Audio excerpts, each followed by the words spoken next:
مال و دولت، شان و شوکت کے باوجود اللہ کا ڈر دل میں موجود ہے تو یہ دنیا نقصان دہ نہیں ہے۔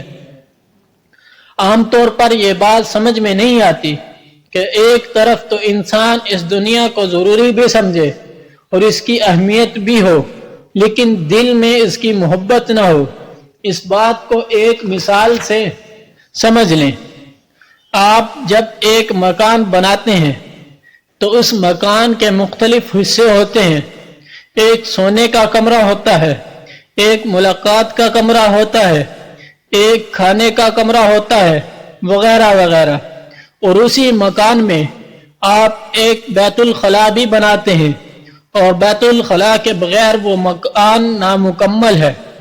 اگر ایک مکان بڑا شاندار بنا ہو، کمرے اچھے ہوں، بیڈ روم بڑا اچھا ہو، ڈرائنگ روم بڑا اعلیٰ ہو، پورے گھر میں بڑا شاندار اور قیمتی قسم کا فرنیچر لگا ہوا ہو، مگر اس میں بیت الخلاء نہیں ہے، بتائیے کہ وہ مکان مکمل ہے یا ادھورا ہے؟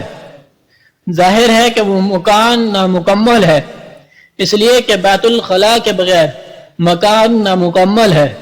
لیکن یہ بتائیے کیا کوئی انسان ایسا ہوگا کہ اس کے دل میں بیت الخلاء سے اس کا دل بیت الخلاء سے اس طرح اٹکا ہوا ہو کہ ہر وقت اس کے دماغ میں یہی خیال رہے کہ میں کب بیت الخلاء جاؤں گا اور کب میں اس میں بیٹھوں گا، ہر وقت اس کے دل میں بیت الخلاء چھایا ہو؟